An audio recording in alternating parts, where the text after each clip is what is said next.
So what if they was having a dream? I mean bad ones. I mean positively screaming memes. The worst of the worst.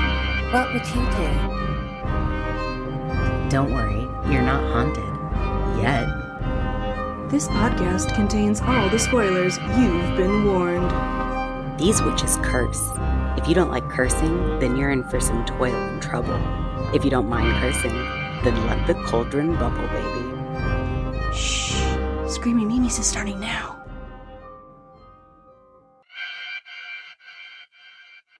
Hey, haunted humans, it's Kayla!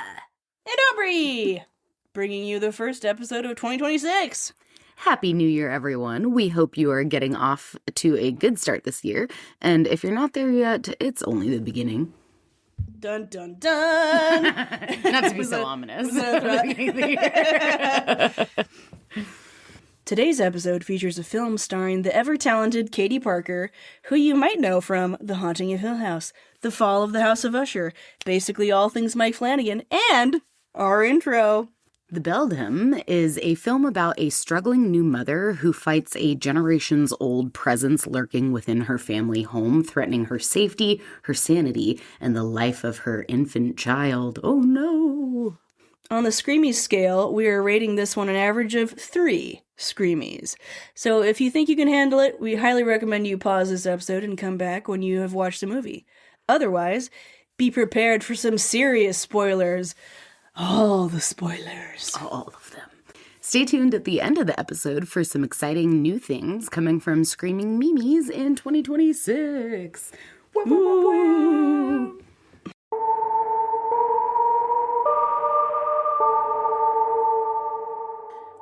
The Beldham opens with a simple nursery. A woman stands leaning over a crib in front of a window. She's silhouetted by light as she shushes and comforts what we can't see in the crib. Slowly, a young child approaches the woman, pleading, "Mama, please be with me." When the woman and child step away, the crib is revealed to have a stuffed animal blackbird lying on the crocheted baby blanket. The woman heads downstairs as the camera slowly pans back to the nursery where an old woman appears to be standing. The definition of the Beldham appears on the screen as the old woman slowly turns and we see a long beak as if this vintage lady is wearing a plague doctor mask. Cherokee Nation Film Office, filmed in the Cherokee Nation. Oh, nice. Thank you, Cherokee Nation, for bringing us this film. This movie is called Beldham, I think, is how you pronounce it? That's how I would pronounce it. The Beldham. Yeah. I thought for sure it was Bedlam forever. It's you did the dyslexia switch. I did. Yeah. But it's Beldham. Beldham. She just make a little nest for a little toy? I don't know. I hope so, because you definitely shouldn't be laying a baby down with a big old blanket like that. Archaic? An old woman. In folklore, a bird-like crone who feeds on the souls of infants, a witch. Spooky. Well, I'm already thoroughly freaked out. Yeah, creepy. Feeding on the souls of infants sounds real scary to me. So I guess that must be an old definition. I think that's what they mean by archaic. Yeah. After some ominous mood setting with eerie music playing over the opening credits, we sit in the backseat of a car looking at the driver in the rearview mirror. The older man driving seems to be very politely refusing the thanks being given by a young woman in the backseat. The camera pans to show the woman played by Katie Parker talking to the man while gazing lovingly at her cooing baby next to her. They have arrived at their destination, and the man helps the woman holding a bundle in a very familiar blanket out of the car and to a path leading to a large home, for sale by owner. They talk about the house being really something in its day as Kayla and I notice someone standing in the only lit window of the house at the top floor. The woman thanks the man, calling him Frank, played by Corbin Burnson, as he helps her up some steps, noting that recovery takes time. Oh, she's so beautiful. She's incredible. Is that the same blanket? I think it is. It looks like it. Do you see that person up Yeah. there? Unmoving. Creepy. Okay. Inside the house now, we get our first look at the precious sweet baby angel as her mom holds her, telling Frank she thinks it's good mom called for backup, and he goes off to get her.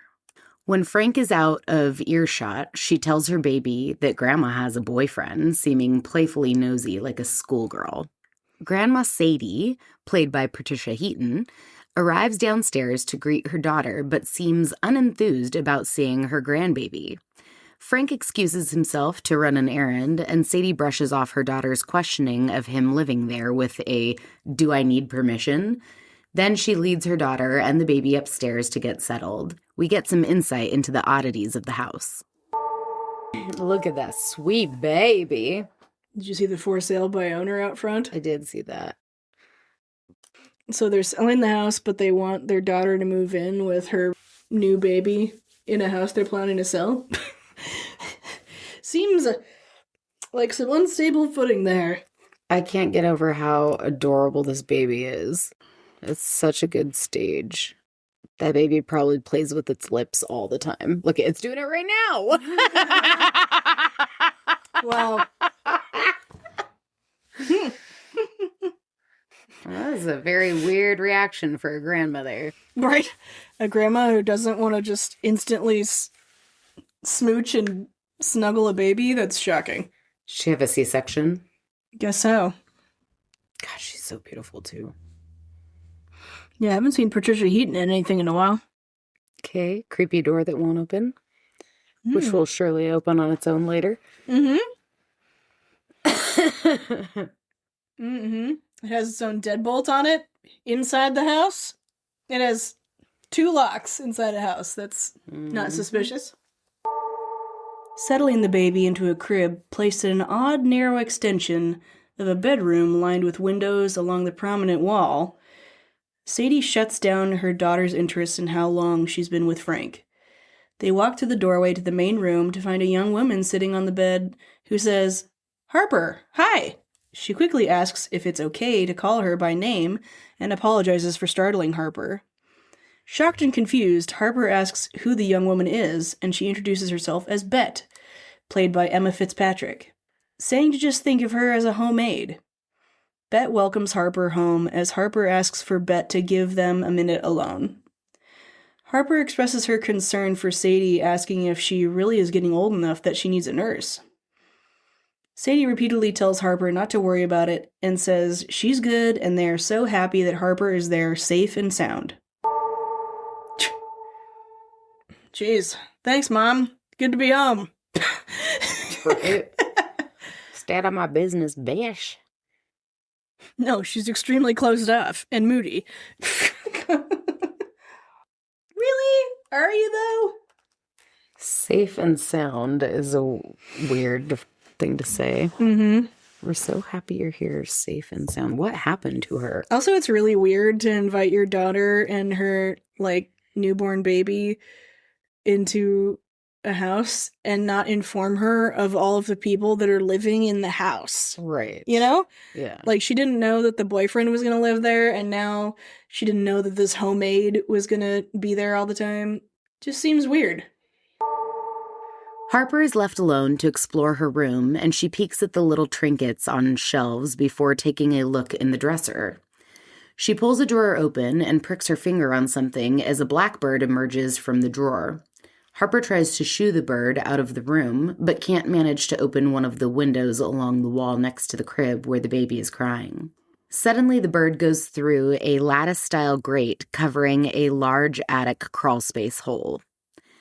The scene jumps to Harper, Sadie, and Bet all sitting at the dinner table having soup and surface-level conversation when the baby starts crying on the monitor. Sadie demands that Harper let the baby cry. Harper pleads for distraction, turning to Bet, asking how she got into this work, and Bet responds that she has always loved the elderly and needed some grounding. Sadie makes a pointed remark that seems to only mean anything to Bet. Harper notices glitching on the monitor and starts to see what looks like a hand with long claw-like fingers coming through the slats of the crib. Harper rushes to her baby, calling out her name, "Christine! Christine!" as Sadie and Bet follow closely behind. When they arrive in the room, Christine is fine, and there is a blackbird on the windowsill outside. Jesus Christ.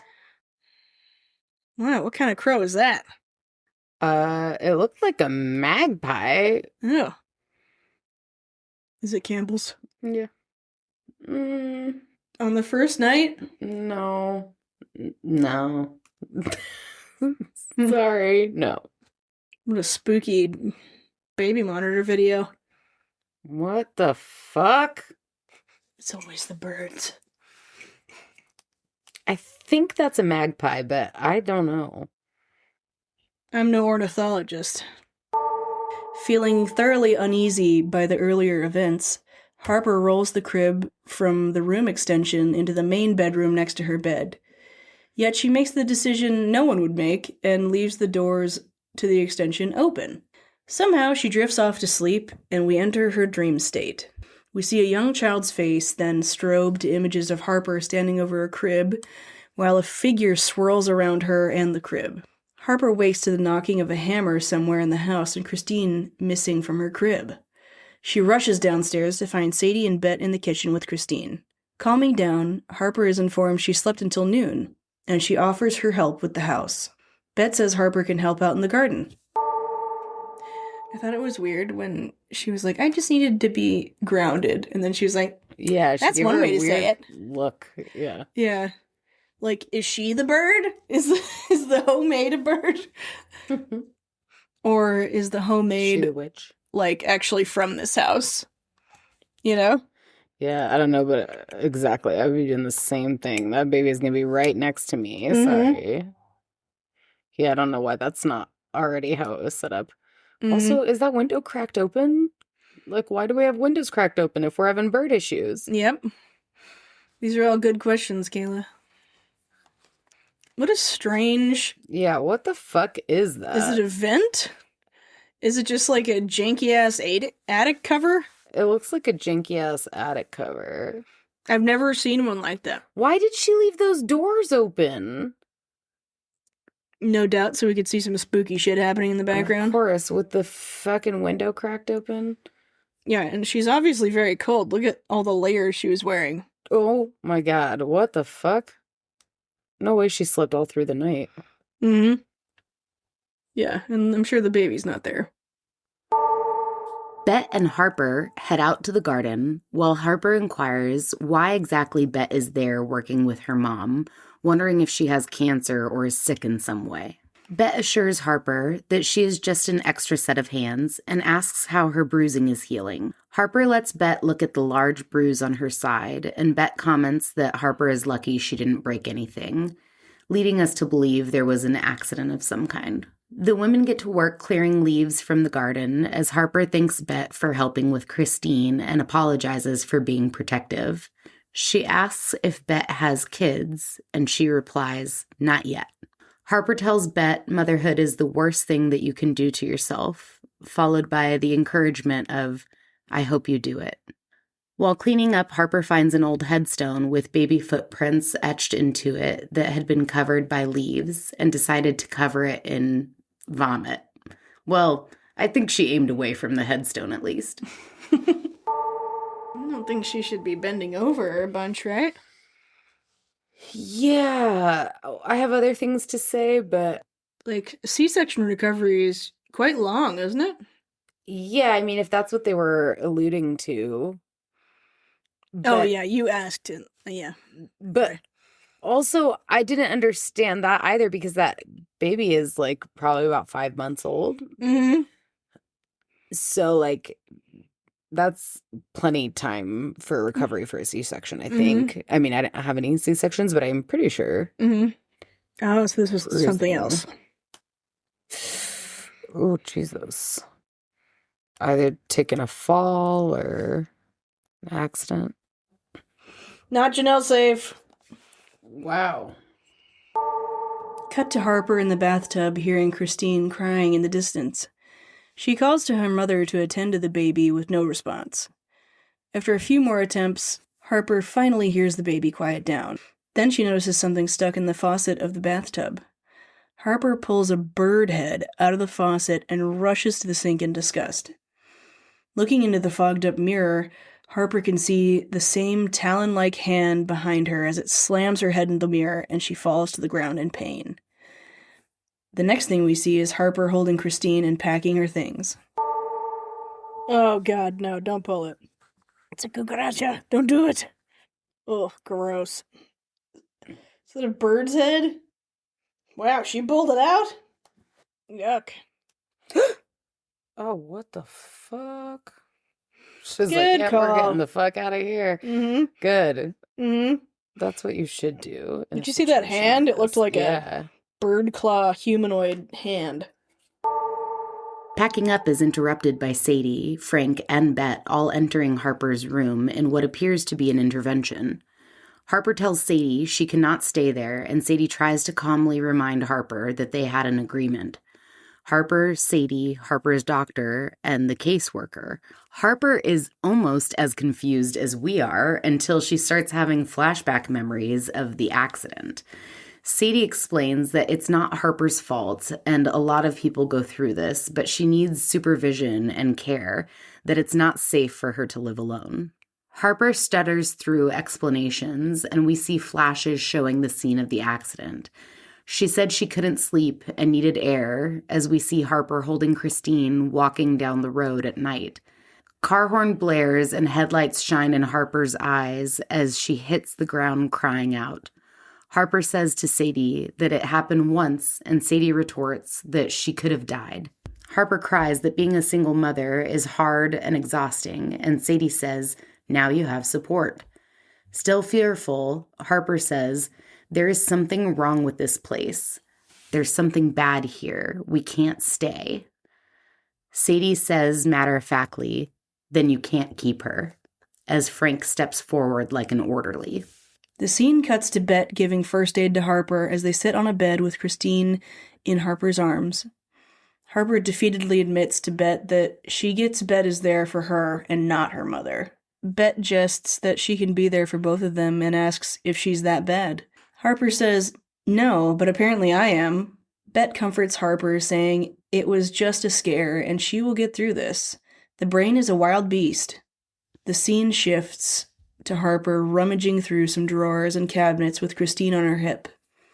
She finds a roll of aluminum foil and turns around as Sadie stops her, asking what it's for. Harper says, shiny things keep the crows away. Next we see Harper covering the windows in the bedroom extension with foil. She pokes at the attic cover with a broomstick, then heads into the main bedroom and wedges an armchair against the door to the hallway so it cannot be opened. However, she still let the doors to the extension open, so clearly she's not thinking straight. Harper climbs into bed, turns out the light, and says, don't worry, Christine. Mama's always gonna keep you safe.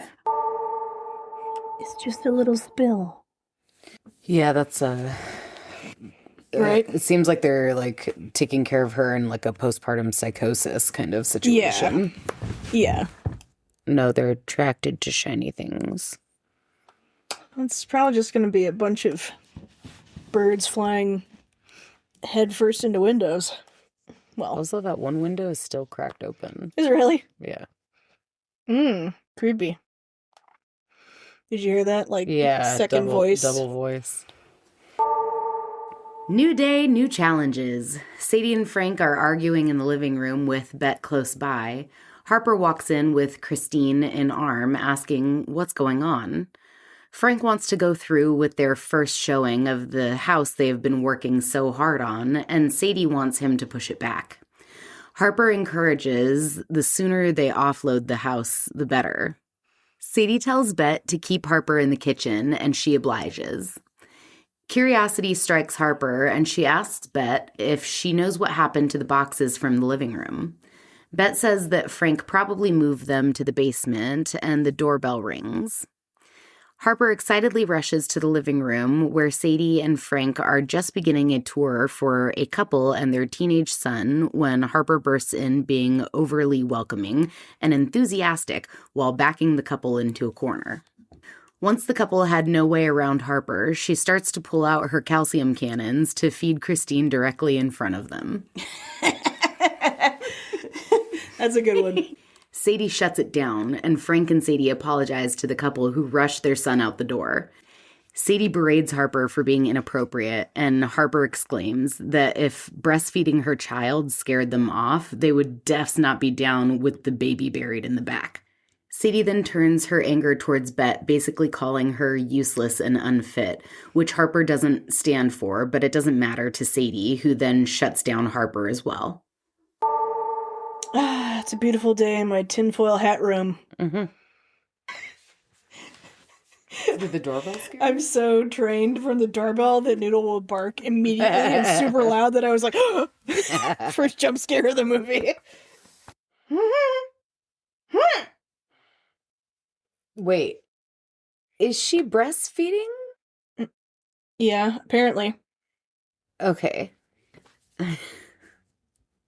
Okay, I have a couple things to say. First of all, something that I was going to say earlier, I didn't want to say because I didn't have enough information yet, right?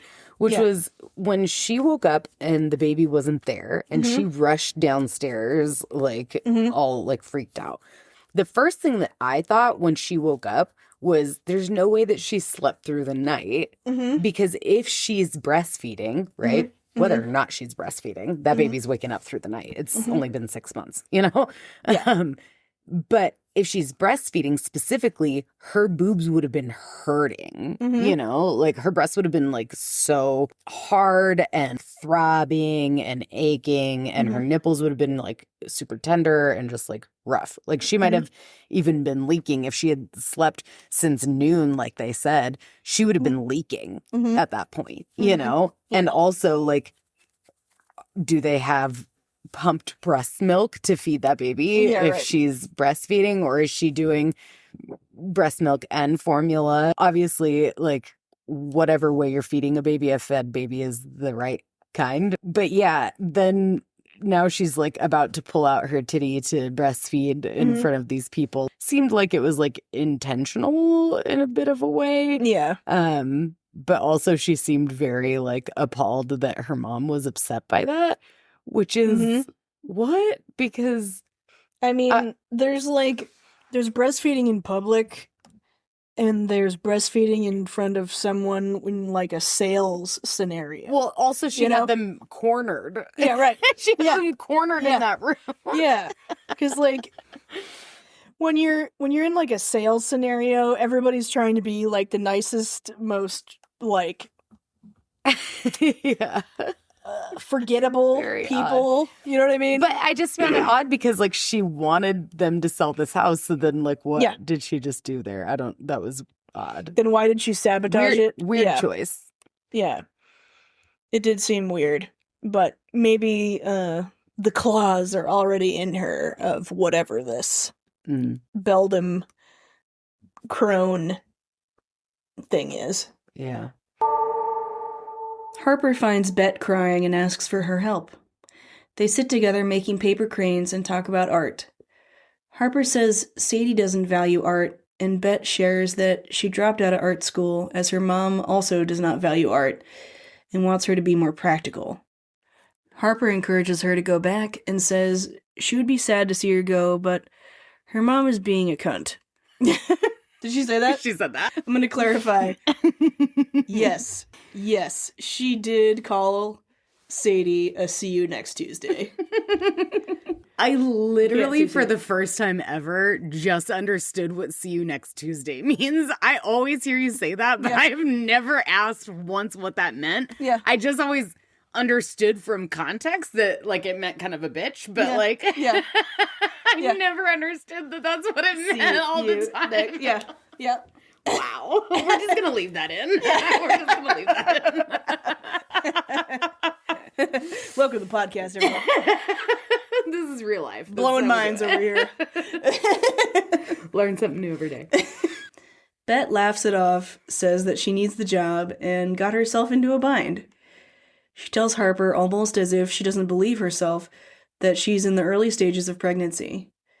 Harper excitedly congratulates Bet and then reels it in and apologizes for presuming it was something she wanted. Bet reassures Harper that it is what she wants, and then trails off. Harper picks up the trail saying, "You're scared shitless? You and me both, sister." Really selling it. Well, the best way to sell something is to be very honest about it. Mm-hmm. Now everyone sits at the dinner table, Harper holding Christine, of course. Sadie looks at her in disgust, asking how Harper can eat with Christine on her chest. Harper says she's fine, while Sadie gets more aggravated and demands Harper put her down when Bet asserts that Harper said she was fine. Sadie leaves the table in a huff. Frank says to the ladies that Sadie is going through more than they know and to cut her some slack. Jump to Sadie passing Harper, holding Christine, heading down the stairs. Sadie says that she gets jealous of Christine being the apple of Harper's eye. She will never not be the perfect baby girl. Sadie wishes them a good night and then heads upstairs to the locked room that we saw at the beginning. Harper tries to follow, but the door is locked again. Oh my god, woman. Good thing she's not telling anybody about it. No, why should I cut her any slack? Right. Please explain. Right. It's a fucking weird thing to say. Get away from that woman. That was a very... That was disturbing. Very disturbing scene. Mm-hmm. I don't know how she didn't run away from that conversation. Also, it's like, she's being such a bitch to everybody. Won't tell anybody what's going on. And she's making it everybody else's problem that she's being such a see you next Tuesday. And we need to give her some slack? Suddenly, Harper is in a dream state again as she wakes to the caws and chitters of the crows and a child saying, "Be with me." She heads into the extension of the room and looks up to the attic where feathers are falling through the lattice covering. One crowfoot falls to the floor in front of Harper as she hears loud clicks and chitters, and the child again saying, "Be with me." We then hear the creaking of a rocking chair, and Harper goes to investigate, finding in the main bedroom a rocking chair with what appears to be a haunting silhouette of a petite old woman with long talons rocking back and forth. Harper stares on at the Beldham, and it holds its talons out to the side. Harper's hand, holding a candle for light, follows suit. The Beldham lowers its talon down, and Harper lowers the candle, lighting the crib on fire. The fire burns, and Christine cries, waking Harper out of her trance state. I think you're right. It needs to be like magpie or starling or something with all the chittering and the noises. Yeah.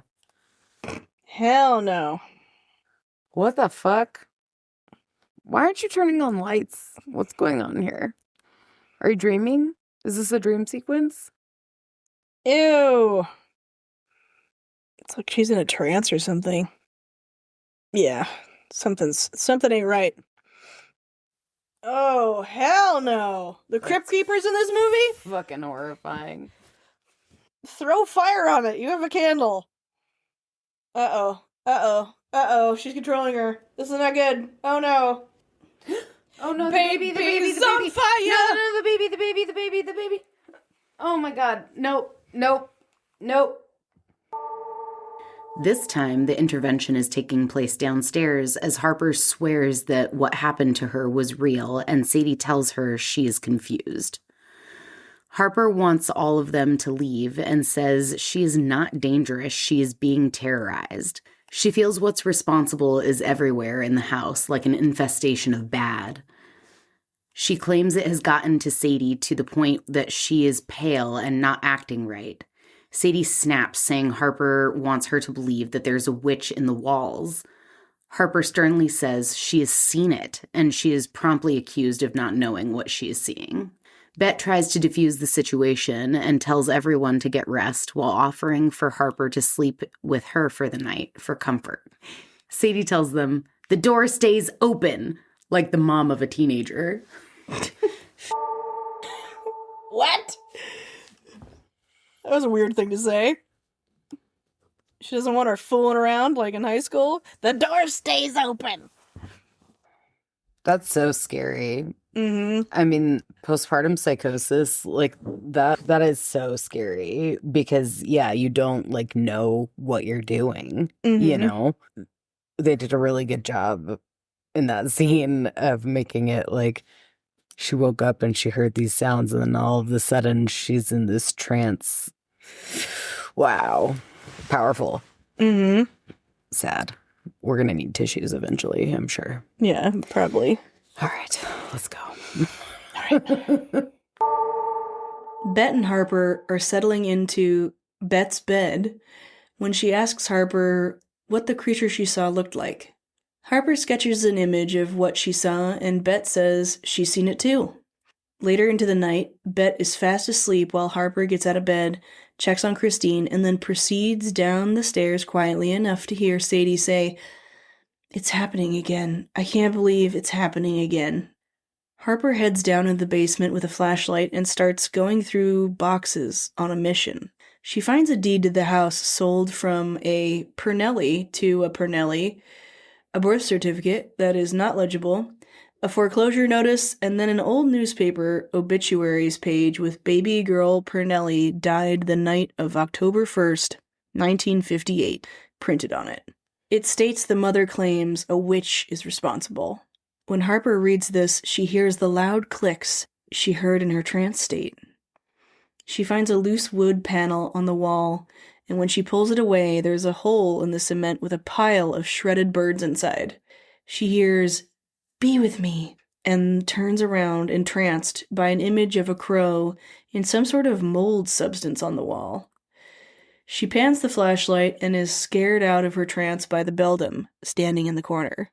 Harper runs upstairs and promptly falls all the way down them. But as she's laying at the bottom of the stairs, we see gashes of claw marks on her leg. The dream from before flashes briefly as the screen goes dark. Oh good, draw it so it can haunt her dreams too. Is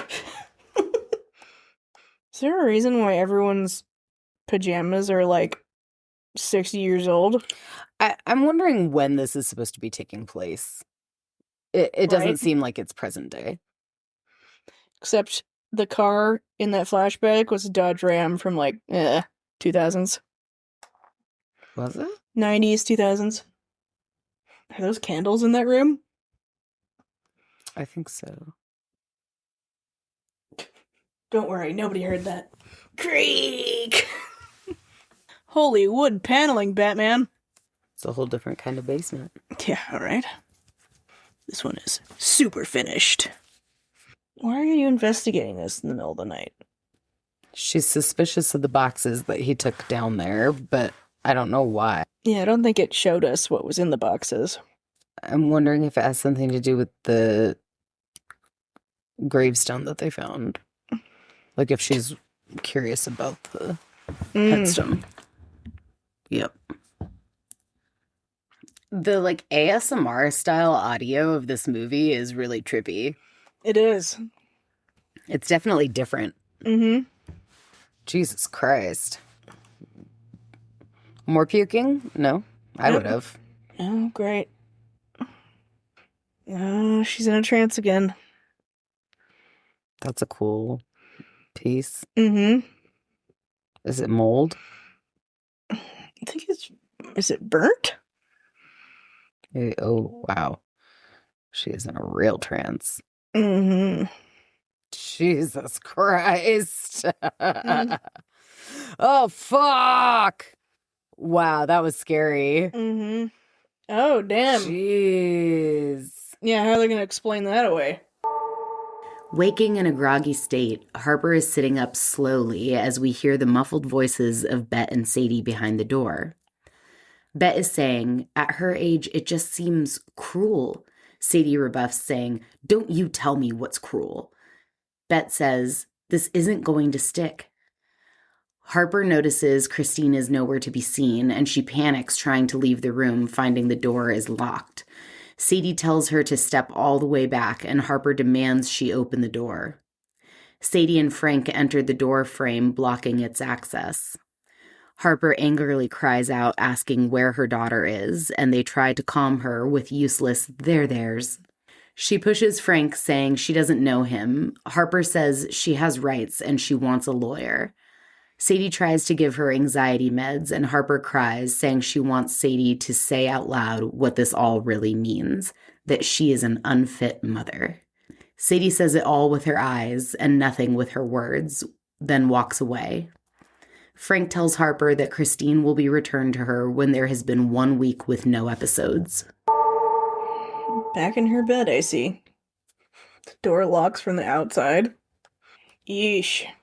And they're not even gonna tell her, like... No, fuck that. Sorry. That she's okay or where she is? Nope, I would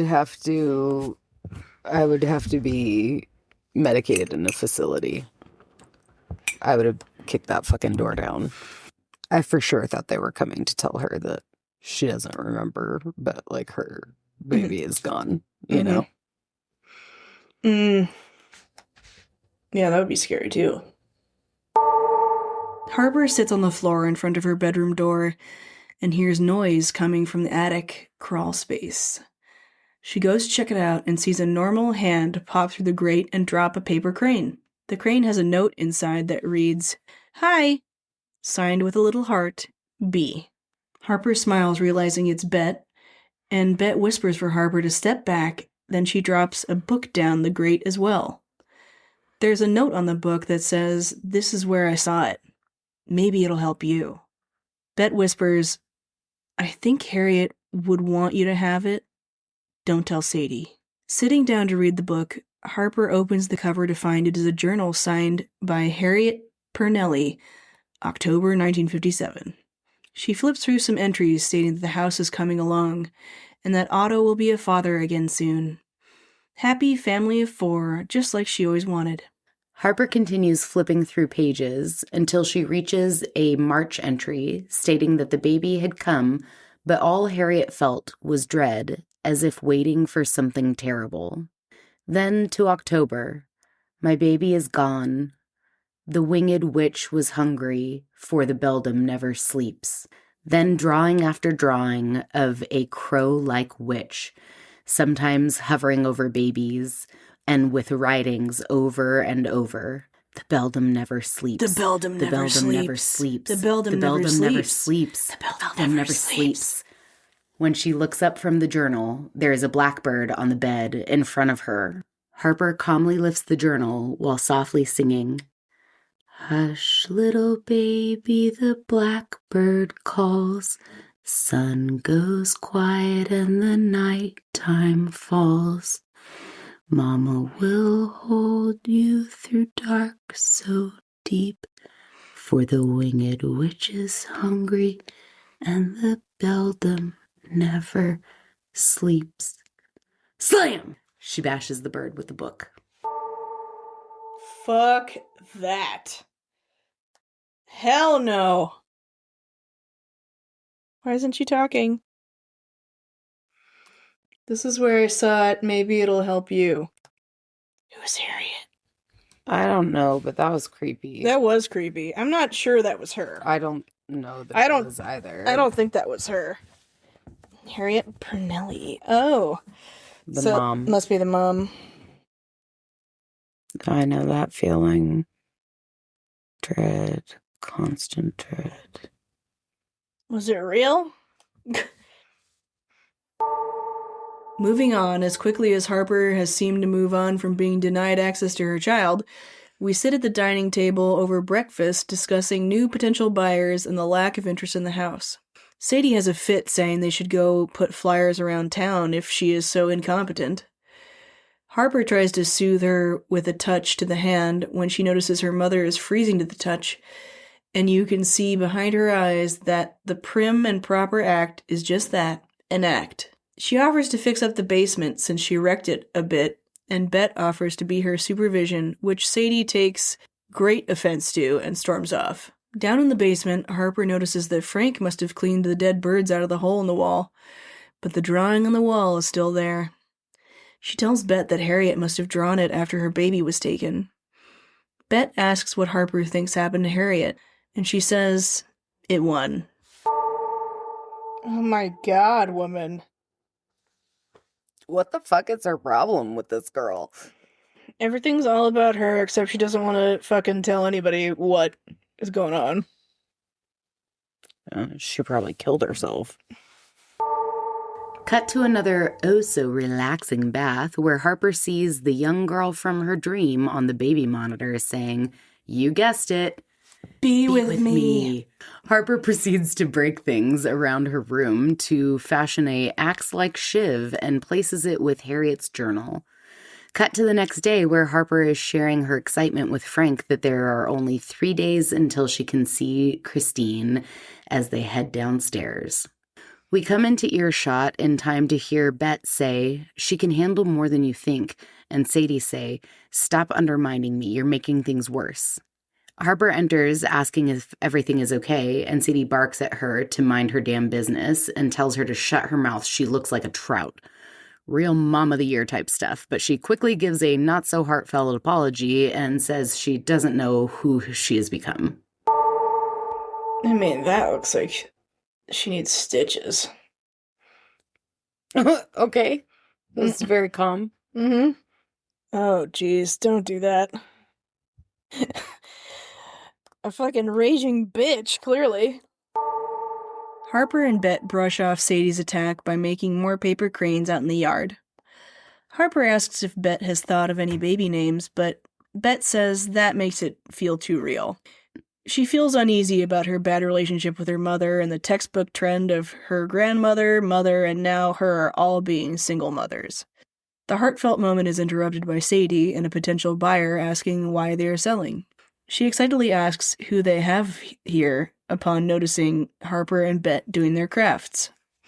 She jests that they must be sisters, and Bet comments that it feels that way sometimes. The prospective buyer takes notice of the garden and says she's a bit of a green thumb, so Harper offers to show her the work they have done to it. Harper shows that they have planted strawberries, chives, and rosemary when the buyer notices the headstone and brushes away the dirt, revealing the footprints and the name Christine. Horrified, the woman steps back and gasps as Sadie apologizes, saying she wasn't meant to see that, and it happened long ago. Harper then has a beautiful monologue, saying, "In the past it wasn't so uncommon for families to bury their loved ones at home. Comforting, actually. She thinks of her as a guardian angel, part of the foundation, never really gone, blessing them for generations to come." The buyer looks moved by Harper's words and makes an offer on the house, which earns Harper the most sincere hug she's received from Sadie the whole movie. Christine? Maybe you were right. It did say Christine, right? It did, yeah. Was that just her, hallucinating that? I gotta say, who puts a garden of edible things on top of a grave? Yeah, that's a great question. I mean, that's weird. She said strawberries and chives and stuff. And Yeah. I wouldn't do that. When we buried Ed, I made sure flowers. that we didn't put something that was edible. That we were going to eat. Right. You know what I mean? Yeah. That's what? That's not. Yeah. You don't know what chemicals were in play in that burial, you know? That's wild. Wow. Is that the first hug?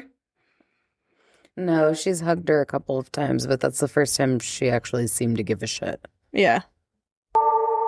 Sadie is dropping Harper off at her bedroom for the night, and Harper asks when they are bringing Christine tomorrow. Sadie tells her noon, and then closes the door, leaving it unlocked in a show of trust. Harper hears the sound of something dropping from the attic, and goes to find a paper crane that read, "I felt the baby kick today." Harper feels elated and heads to bed. She might want to get some sleep, but the Beldham never sleeps. Harper wakes up choking and retches in bed until she pulls out an almost 2-foot-long black feather from her throat.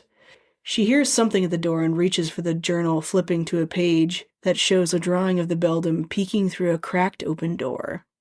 She sees the doorknob start to turn, and she arms herself with a shiv axe. She rips open the door, slashing down without a thought, and then looks up to see that she has just sliced Bet in the stomach. Oh, so the baby is not even there. Did they report her to CPS? Like, her own mom? Transparently, if I was going through like a psychosis, like I would hope that they would take the baby away. Oh, yeah. Like, I would hope, though, that it would be, like, my most loved ones that had the baby and that I would be somewhere else, you know? Like, lock me up. Yeah. Like, what did it say? I felt the baby kick today. Oh, very cute. Do we think that that's a real pregnancy? I mean, she hasn't asked her about that stuff. The only, like, confirmation that we had is that she knew who she was talking gross. about when she said Harriet, you know? Oh, God, is she gonna puke up a bird? Oh, God. Whatever this is not safe for Janelle. No, I'm losing it. Oh, God. Oh, God. Ugh. Okay. Wow. Extremely super not safe for Janelle. Holy shit. Oh, God. The The fuck is that? A feather? It's one giant ass feather. Is there a whole ass bird there now? Did you see that? Oh, shit. Well, I think she's about to kill her mom. Or severely injure her. Oh, I hope she doesn't hurt the friend. Oh, no. Days come, and Harper is in tears, asking if Bet and her baby are going to be okay. Bet is fine, and they will only be able to tell with the baby in time. Harper is remorseful, saying she didn't know, and she would never hurt Bet. The shot is fixed on Harper's face, as we hear a woman say, "Ma'am," and pull Harper's attention. Harper asks who she is, and she says she is Lois, her caseworker, and they've been working together for some time. She wants to talk about what this most recent incident means for her case. Harper asks if this is about Christine and says that this was just a misunderstanding. She's been good and she's supposed to get Christine back today. Lois says, "Sadie Pernelli has been named your legal guardian." Harper starts to panic as Lois is telling her that this is for her safety and all decisions, medical, financial, and self-worth, rest with Sadie. Harper looks at the conservatorship documents they have given her and desperately tries to explain that she's in danger and begs Lois to get her out.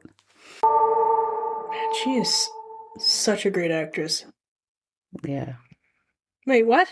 Oh, God, conservatorship. Did you catch the Pernelli part of that? Yeah. I thought they bought this house, and this wasn't their family who originally lived there. Harper lays on the floor under the attic crawl space for what seems to be a few days. She hears a car door slam and looks out the window to see Frank rolling Bet to the house in a wheelchair. Sadie tucks Harper in and Harper says, "Goodbye." Sadie asks, "What?" And Harper repeats, "Good night." She looks at her journal before bed and it reads, "If she's gone, I'll be gone too." The next day, Harper asks Sadie to see Bet so she can make things right. Harper greets Bet with a teary apology that Bet instantly forgives and shows Harper an ultrasound photo saying, "It's a girl." Bet leans into Harper and whispers, "Christine is closer than you think," and slips a key into her hand. I'm surprised they kept her there. Yeah, honestly, at this point, she seems to be a danger to others. Yeah. So, like, she's asking to get her out of this place. Might as well lock her on up. What did that say? If she's gone, I'll be gone too. Yeah. And it said 1958. Yeah. That girl, Okay. Bet, is rather forgiving. Wow. Well, she's seen this thing too. She kind of like knows that Yeah. there's something. I mean, She, assuming that yeah. But still. what she's experiencing is real. When everyone is asleep with key in hand, Harper heads directly for the always locked door. She opens the door leading to a staircase and immediately hears a baby cry. Heading up the stairs by candlelight, Harper slips back into the trance state. The stairwell looks like the stairs we saw in the first scene of the movie, but when Harper goes into the room that was the nursery in the first scene, she begins walking in darkness for longer than that small nursery would allow. Fallen into the full trance dream, we step into a dark liminal space similar to Elle's mind state in Stranger Things, a dark, endless void. Then we hear, "Be with me," and we see flashes of the Beldham, the crib, and the crib with talons creeping into it. The scene spins faster, and now the dark black dream space has leaves and paper cranes all over the ground. There is an old version of Harper towering over her, as well as cradling the blanket. The headstone is fully uncovered now, and deep clicks of the Beldham are overpowered by the soft calls of the young girl. "Mama, please be with me," as she appears behind Harper and puts her hand on her shoulder. We jump to the nursery from the opening scene with a paper crane mobile gently swaying with a baby crying and Harper softly shushing the baby we don't see as the camera shifts to the young girl tugging on Harper's arm. Wanna guess what she said? Be with me. That's perfect. Be with me. This isn't that kind of scary movie. This isn't that kind Mama, of do you want to play a game? Hire us.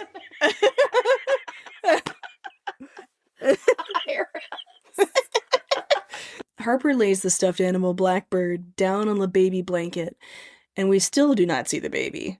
She then turns to the young girl and says, "Okay, my chickadee, let's go," and takes her hand as they turn to leave the room.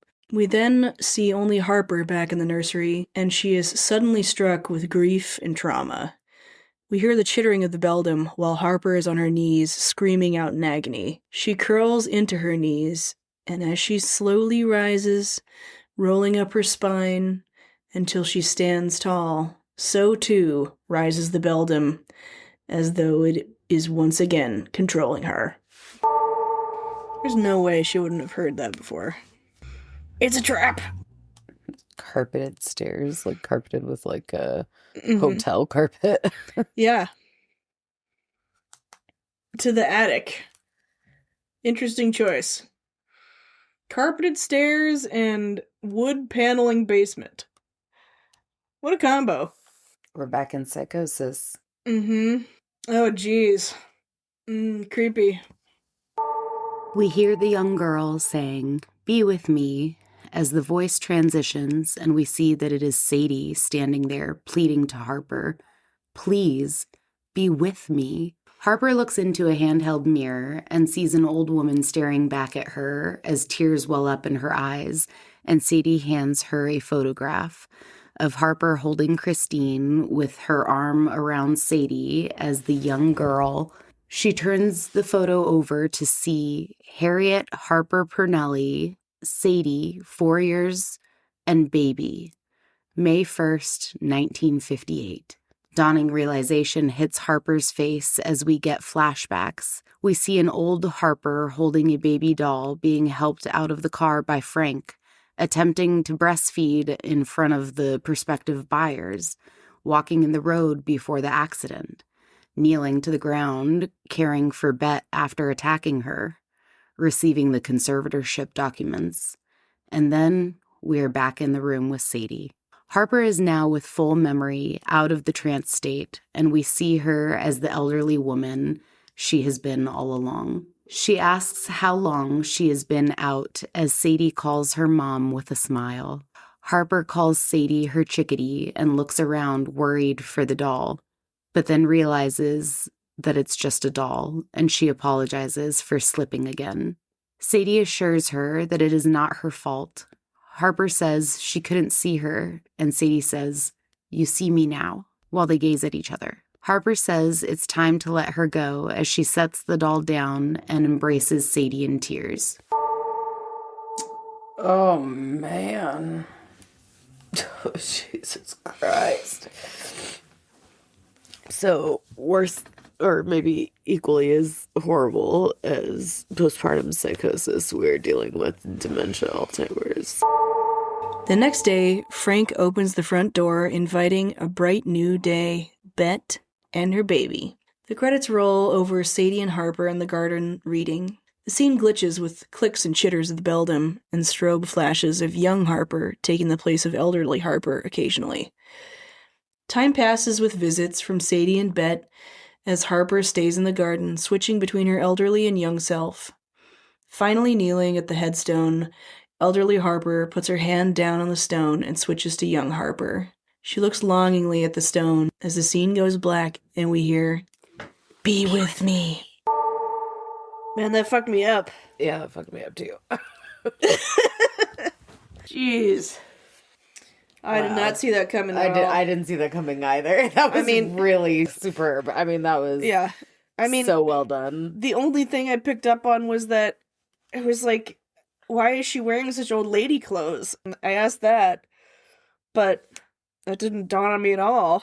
Was Sadie really that mean to her all that time? Or was that just like No, her it was just interpretation? it was just probably part of Her perception. Yeah, her perception of her reality that she was in. It was probably how her mother treated her. Yeah. You know? Which films? That's cute. Be with me. Oh no. She just slipped right back.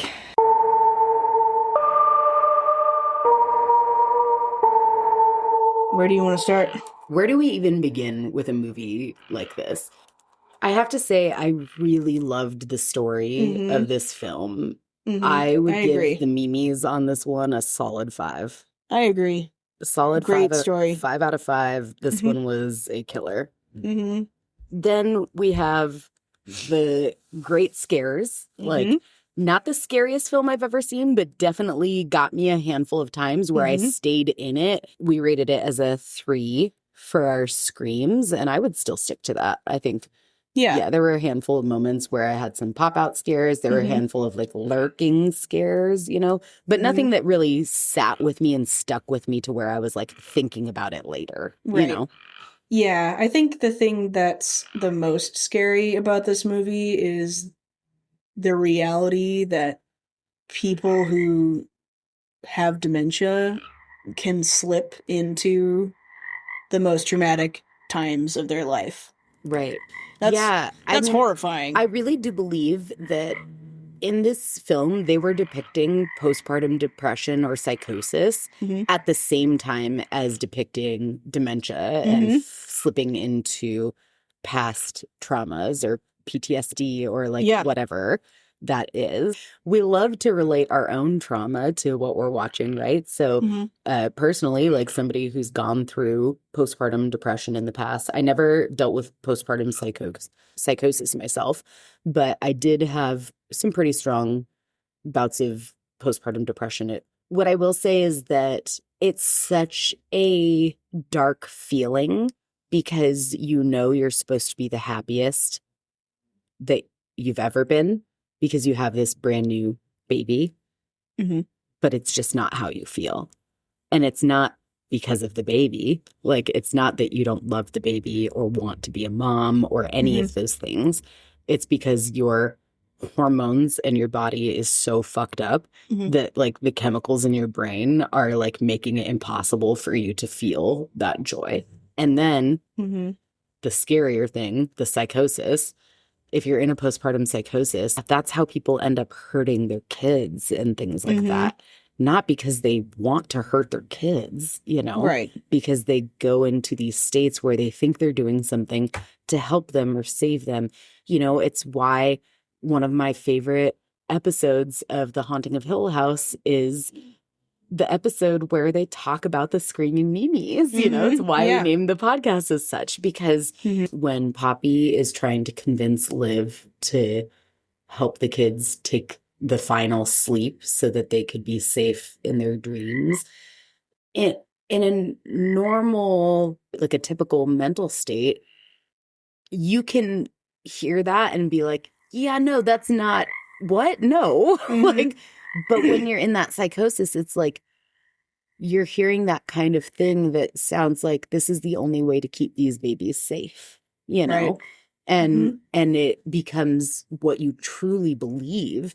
And then in the scene where in the Beldham, when the Beldham is in the rocking chair and it moves its talon over and she's kind of in the trance and she's moving along with it and she lights the crib on fire, you know, like she could have been like legitimately doing that, thinking that she was dreaming because like in that postpartum psychosis, you can have like postpartum like sleepwalking like stuff, you know, with that, you know?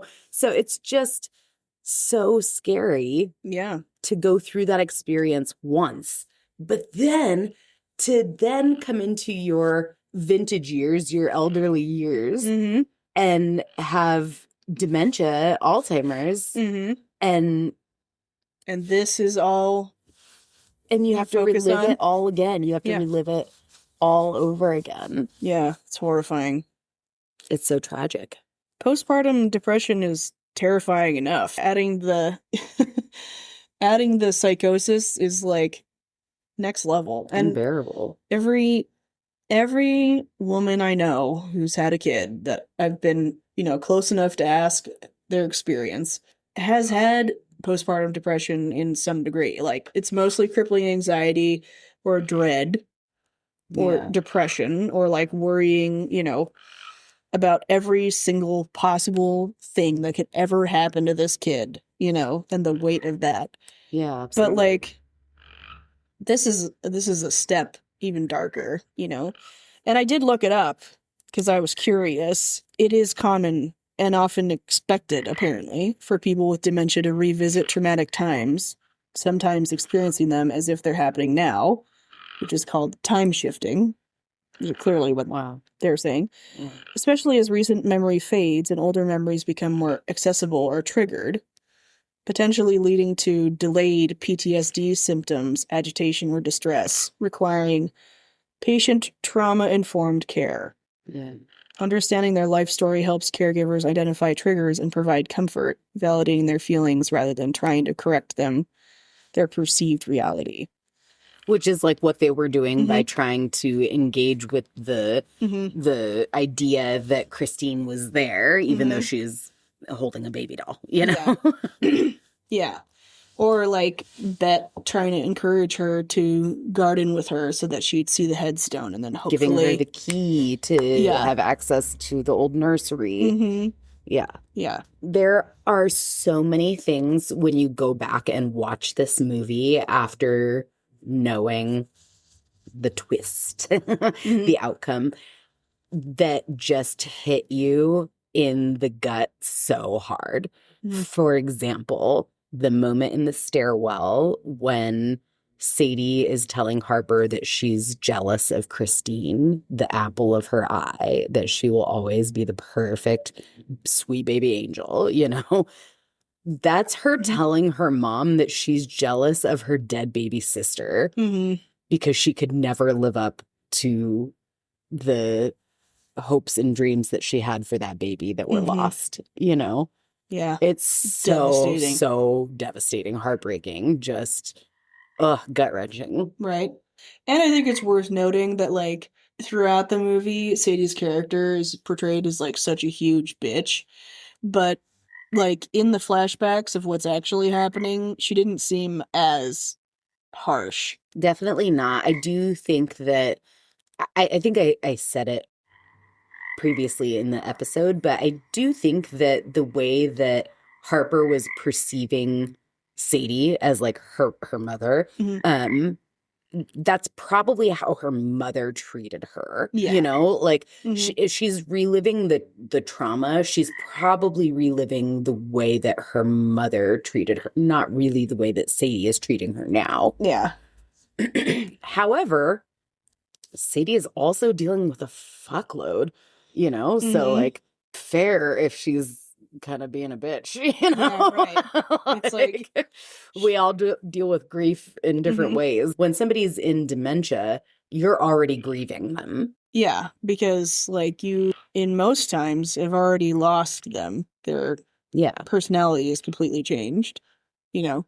Or they've lost you, and that hurts so much that you're already grieving it. You're grieving that loss of the connection.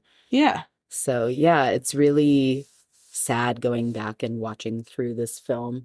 I was also curious, how did Christine actually die? I thought at first when I was realizing, you know, like, oh, Harper is the grandmother, you know, she's... I wondered, was the car accident when, like, back in the day when they lost the baby? Yeah. But then it seemed like in the flashbacks when we were seeing that was actually a time when Harper, as like her older self, she was just walking down the road with like, a doll. With a doll. Yeah. Yeah. That is a good question. So, yeah. It does make me wonder if it was maybe a SIDS situation or something like that. And of course, I'm just saying that because, God damn, that blanket was huge. That they kept putting that baby in the crib with. I like cannot, like, I can't say enough. Like, please do not put your baby in a crib with a blanket like that. Yeah. Yeah. I mean, we pointed it out several times, but we could not tell if there was a baby in there. It was just all blanket from all the times we could see it. So I think you might be right. That might have been what it was. Is there actual Beldham lore? Yep. An ancient witch who lures children into a parallel world with promises of love, only to sew buttons over their eyes and consume their souls. I'm reading the Coraline. Yeah, the Coraline one. Yeah. The original lore apparently centers on an old, often hideous witch or fairy figure from folklore known for luring victims, especially children, with deceptive beauty or illusions to steal their souls or life force. I guess the etymology is Beldham means old woman or hag, contrasting with their deceptive allure is similar to the French belle dame, beautiful woman. So it's Beldham, belle dame. I guess we can also find ties to the Beldham from Romanian lore of a mythological witch that I'm going to attempt to pronounce. Muma Paduri. That sounds right. I will say that I looked up cranes to see what that lore, like what that meant. And I mean, cranes can mean anything, like prosperity, family, long life. I mean, it was like infinite. Like every culture has their own interpretation. The cranes represent the little blessings that she's giving over the generations, being a part of the ground and the foundation. Very, very well could be. All right. Look at me, just like Look at that. rolling out the deets. Boom. It was really great. It's worth noting that Kayla and I were basically sobbing the last 20 minutes of this movie, but she had to cut a lot of the crying. I did have to cut a lot of our sniffles and whimpers. Yeah. It was a lot of crying, you guys. Yeah, maybe we should put trigger warning sad. Honestly, I thought about trigger warnings for this episode because obviously the emetophobia, a big one there. That one, I mean, I almost retched. I was gagging at that scene. That was great acting, Miss Katie Parker, because woof. Yeah. Pulling out that giant feather was no joke. That was really rough. But then once I started to think about triggers, I got into a spiral. Yeah. I mean, unfortunately with horror, obviously there will be some sort of trauma happening. Yeah. But I mean, that is kind of the whole point of horror, is being able to examine that trauma in a way, because if we were just watching a movie about an old lady going through dementia and reliving her postpartum, if that was actually what the movie was, then that's just a sad drama, you know what I mean? Yeah. And I wouldn't watch that movie. I don't want to cry. But the fact that it was told wrapped in a horror movie, made it digestible in a way that is something we enjoy. Yeah, it was digestible and relatable, and horror tells hard stories. That's the whole point of horror. the cast. My goodness. What a cast. What fantastic acting on everyone's behalf. Dying to talk to Katie Parker about this if she will allow us. That would be awesome. So many things I'd love to ask about this film. Fifth vocal plea to Katie Parker to please join us on the podcast. Yeah. We'd love to interview you regarding this episode and all of your other works with Mr. Flanagan and elsewhere, because you're awesome and we really love your work. We loved this movie. We think you're an incredible actress, and we'd love to talk about how you do some of these things. I mean, how do you fall down the stairs? You know, like, what's that like? how do you pull a feather out of your... How do you pull a 2-foot feather out of your mouth? How do you do that? Yeah. Did you actually vomit while you were doing that scene? Because that's a lot of trying to gag without, producing anything. Yeah. Did you produce anything? Yeah. But also just like incredible acting. Katie was amazing. The scene where she was like crying and remorseful about hurting Bet, and then the caseworker was there and like her focus shifts and everything, and the way it just stayed on her face the entire time. Like her face acting was just super baller. Love it. Incredible. Like, she should definitely win an award for this movie. Like, 10 out of 10. Faux show. Incredible. So yeah, we would love to have you on the podcast. We would talk to you about literally anything you want to talk about. I will watch every movie you're in. I think I've seen like 90% of them. So, okay, well, that was The Beldham. Great work. Really great work. Nailed it, Katie Parker. It's too bad you don't like horror movies because you're so fucking good at them. Yeah, honestly, everyone was fantastic in that. That was great. Yeah. Now, Screaming Mimi's updates for the year 2026. We were super excited with the progress that we made in 2025. Starting our podcast was super fun. Yeah. We went for a whole year doing our thing, and we decided we're going to keep doing it. Yay. So we actually decided not only are we going to keep doing it, but we're going to do it harder and better than ever before. Fuck yeah. So if you want to help us out, the best things that you can do are like, share, follow, all of the things. We are anywhere that you listen to podcasts. So if your friends don't listen on an Apple device or whatever, you can tell them to listen on Spotify or YouTube. Go follow us on all of the things. And we go on TikTok. I go TikTok live daily, and you can hear updates on the podcast there, as well as share your recommendations for movies you would like us to review. And then also just join and hang out. Party with the Haunted Humans. Okay, great. Thanks, Haunted Humans. We love y'all. Bye, bye, bye, bye. Bye, bye, bye.